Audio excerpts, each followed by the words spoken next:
Hi everyone and welcome to a new video. If you've been using the Ethereum net actively in the past few months, then you must have known how insane the gas fees are.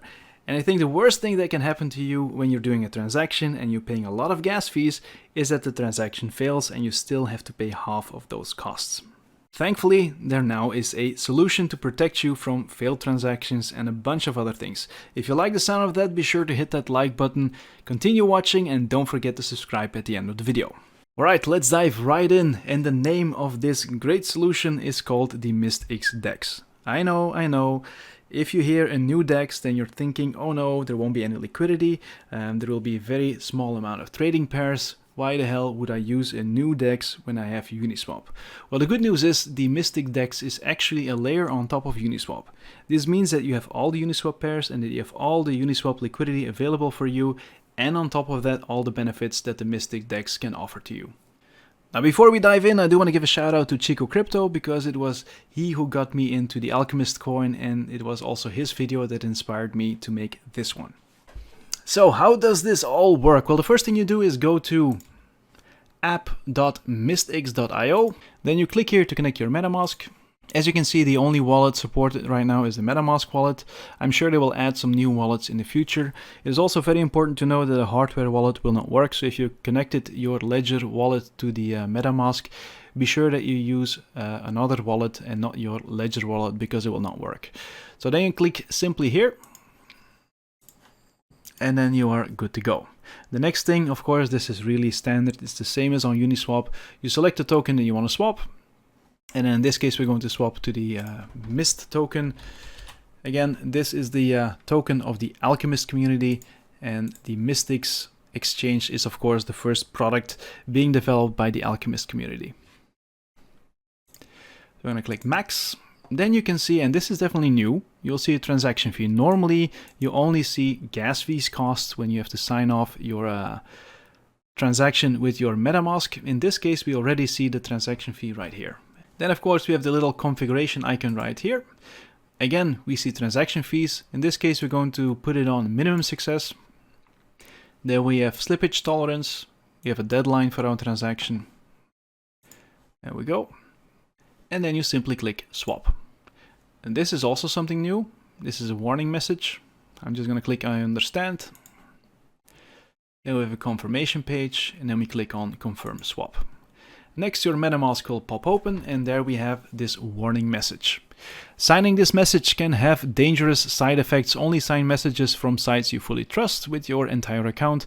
This dangerous method will be removed in a future version. Click here to learn more. I do suggest to click on that link and find out more about why this is dangerous. This is just good information to have at the back of your mind.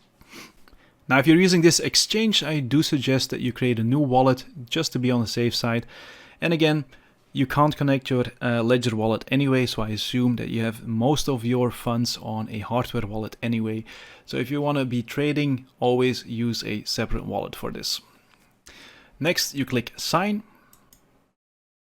Then you can see that the transaction is pending. The transaction has been submitted. Then you can add the MIST token to MetaMask. I'm just going to click close. And then I'm going to cancel this transaction. Click.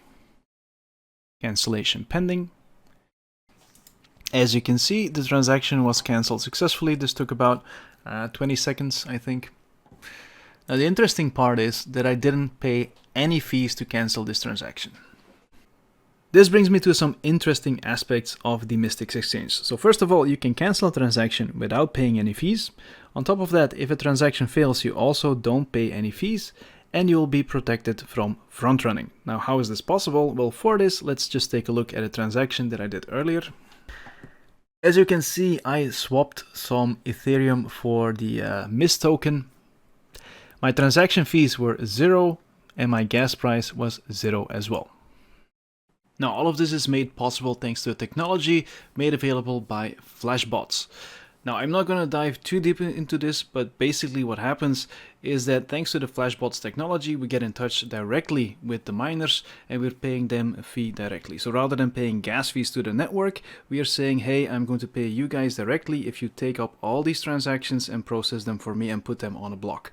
This also means that if they don't process the transaction, we don't have to pay any fees. And this is why you don't have to pay cancellation fees. You're not paying any fees when the transaction fails and so forth. So yes, you're still paying for a transaction. You're still paying a miner, but you're not paying the gas fees in general. And that is why when you look at the block explorer, you see 0 transaction fees and 0 gas fees.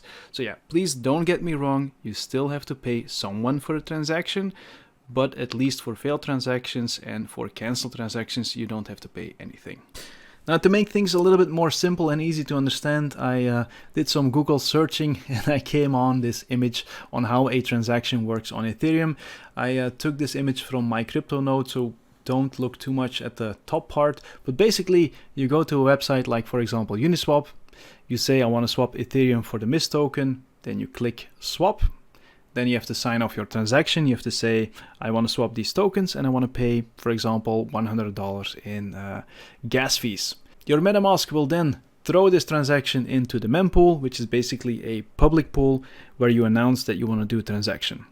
On the sideline, we of course have all the miners waiting to pick up transactions that are interesting for them. So basically, they're constantly keeping an eye on the mempool, and then they say, I'm going to take this transaction, and this transaction looks nice, and oh, look at this guy, he's paying me $500 for a transaction. I will be picking up you into my next block. Next thing they do is they process your request, and they will add it to the blockchain. Now, if your transaction is not being picked up, and basically if your transaction fails, then you still have to pay half of the transaction fees, which of course sucks when all the gas fees are so high.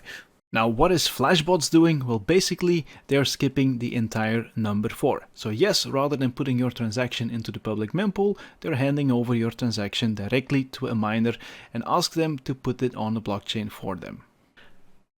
Now, why should you even care if your transaction is in a public mempool or if it's going directly to a miner, yes or no? Now, the reason why this is important is because anyone can keep an eye on the public mempool.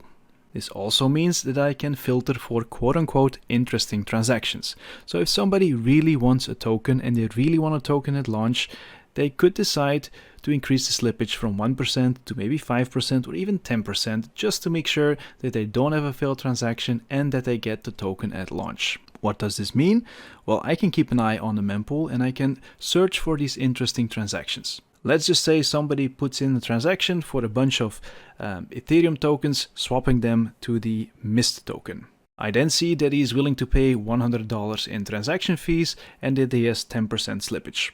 This means that I can decide to pay $200 in transaction fees, which means my transaction will get priority. I buy the same amount of tokens, and then in just a millisecond, I sell these tokens to that guy, and I know that he has 10% slippage, so I can, for example, take my token price and add 9%, and he will automatically buy these tokens from me and I will have 9% profit.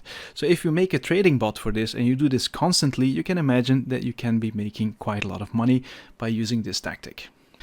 Sadly, this is something that is happening every day. This is called front running. So if you want to find out more about this, be sure to Google this subject and you'll find plenty of Medium posts on this topic. But if you want to protect yourself, the easiest way, first of all, is decrease your slippage. But if you really want a certain token, then sometimes, yes, I know, you have to increase your slippage. And if you then want to be protected from front running, the easiest way is not to put your transaction into the public mempool.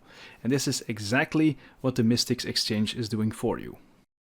Now, if you want to have an idea of how big this thing is, how big MEV is, just go to MEV Explorer and there you can see that since January the 1st, 2020, $716 million has been extracted this way. Now, if I understand correctly, Flashbots, of course, can only protect you from this front-running being done using the public mempool. In theory, the miner still decides what's being put into the block. So yes, in theory, a miner can still front-run your transaction if they really want to. But I do assume that Flashbots keeps an eye on this, and if somebody misbehaves, then they'll just throw them out of the network. Now, if you want to find out more, be sure to check out the Alchemist community on Medium. There you'll find this post about the MistX exchange. Here you have all the information you need on how MistX works, how the Mist token works, and so forth. I'll put a link in the description so you can check it out. I also recommend taking a look at this video. I know it's an hour long and it's a bit technical, but I do recommend looking at it if you want to find out more about MEV and about Flashbots. Alright, that's it for this video. If you enjoyed it, be sure to hit that like button and post a comment, because that will help push this video in the YouTube algorithm. If you got any questions regarding MEV, the Alchemist coin, or the MistX exchange, also just post a comment and I'll get back to you as soon as possible. I also want to take a moment to thank you guys for supporting the channel. Thank you for subscribing. We already hit 13,000 subscribers, which is definitely amazing, and I'm really grateful for you guys supporting this channel. So yeah, let's go to that 20k. I hope we hit that this summer. I want to thank you guys for watching, and I'll see you all in a next video. Thanks, bye.